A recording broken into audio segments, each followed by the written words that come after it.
किराएदार बेटा। उठ जा नालायक, सुबह के 8 बजने को है। तुझे एग्जाम नहीं देना क्या? थोड़ी देर और सोने दीजिए ना पापा। तू उठता या फिर मैं तेरे ऊपर पानी फेंकूं? रोज गधों की तरह सोता रहता है, पेपर की कोई टेंशन ही नहीं है।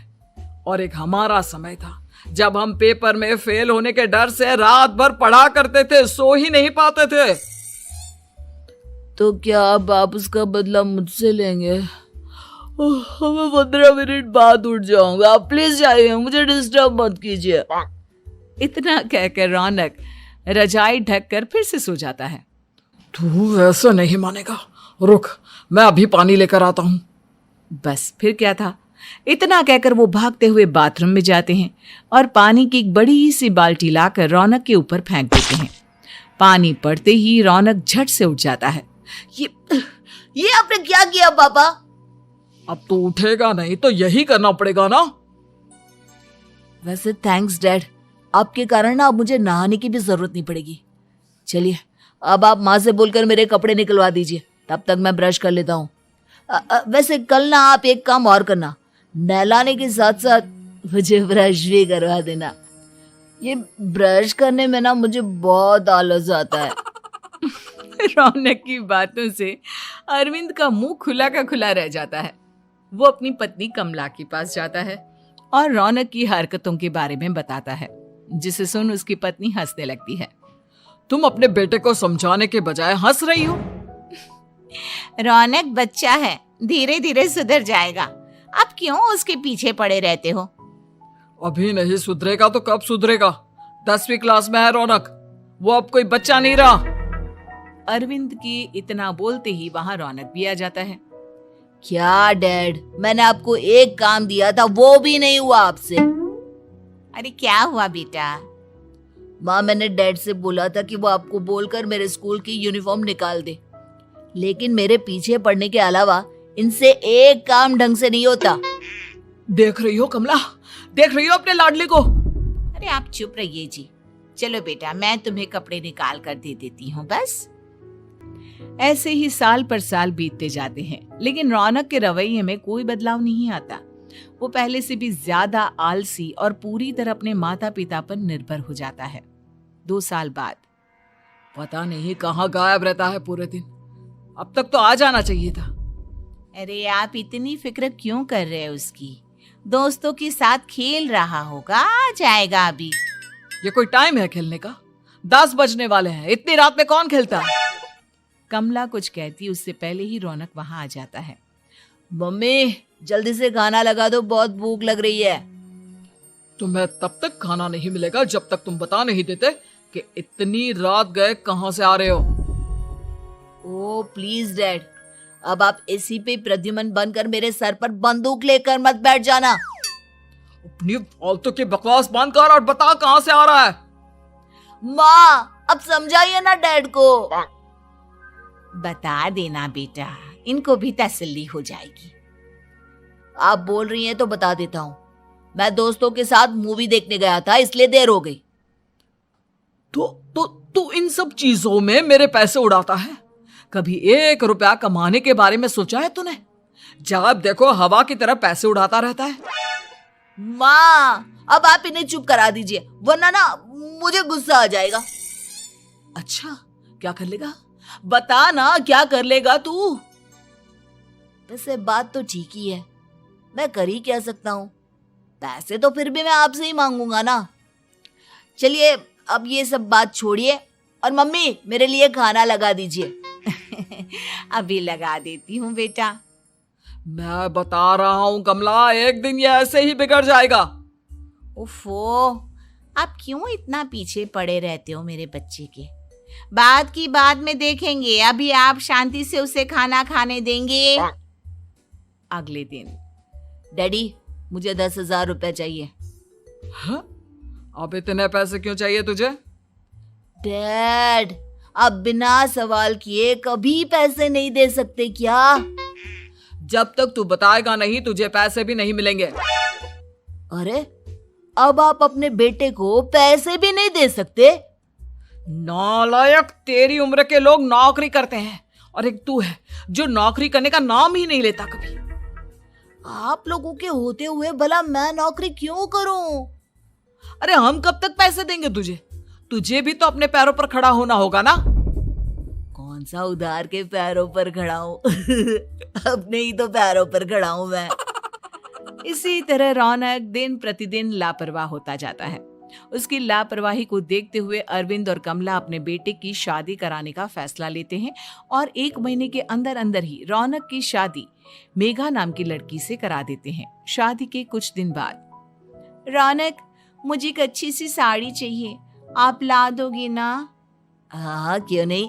कितने तक की आती है साड़ी? यही करीब 5,000 तक की। तुम चिंता मत करो, मैं आज ही डैडी से पैसे मांगकर तुम्हारे लिए साड़ी ले आऊंगा। आप कब तक ऐसे ही अपने पापा से पैसे मांगते रहेंगी? कोई अच्छी सी नौकरी क्यों नहीं कर लेते आप? अरे डैड के होते हुए मुझे नौकरी करने की जरूरत ही क्या है? पर आप ऐसे कब तक उनसे पैसे मांगते रहेंगे? कुछ आपको अपने दम पर भी तो करना होगा ना। अब तुम भी बाकी लोगों की तरह मुझे ज्ञान देना शुरू मत कर देना। साड़ी चाहिए ना तुम्हें, मिल जाएगी बस। इतना कहकर रौनक अपने पिता से पैसे मांगने चला जाता है। डैडी, मुझे 5,000 रुपया चाहिए। अब 5,000 क्यों चाहिए तुझे? वो मेघा को साड़ी चाहिए थी। अरविंद आगे बिना कुछ कहे चुपचाप उसे पैसे निकाल कर दे देता है। कुछ दिन बाद, तुम्हें नहीं लगता कमला, रौनक हम पर पहले से भी ज्यादा डिपेंड हो गया है? मुझे तो अब उसके भविष्य की चिंता होने लगी है। कल को हमें कुछ हो गया तो वो क्या करेगा? काश तुमने पहले ये सोच लिया होता तो आज हमारा बेटा इतना लापरवाह नहीं होता। तब मुझे कहाँ पता था कि मेरा लाड प्यार उसे इतना बिगाड़ देगा कि वो इस हद तक लापरवाह बन जाएगा। कोई बात नहीं, अभी भी देर नहीं हुई। मुझे पता है उसे कैसे सुधारा जा सकता है। कैसे? अरविंद कुछ कहता उससे पहले रौनक वहां आ जाता है और पैसों के लिए हाथ फैलाने लगता है। डैड, मैं और मेघा बाहर घूमने जाना चाहते हैं। अरे वाह, ये आज सूरज कहाँ से निकला है? Dad please. अच्छा चलो अब मुद्दे की बात करो। मुझे अब 25,000 चाहिए। अब तुम्हें 1 रुपया भी नहीं मिलने वाला। अगर तुम्हें पैसों की इतनी ही जरूरत है तो कोई ढंग की नौकरी कर लो। मम्मी, आप कुछ कहिए ना डैड को। बेटा, वो गलत क्या बोल रहे हैं?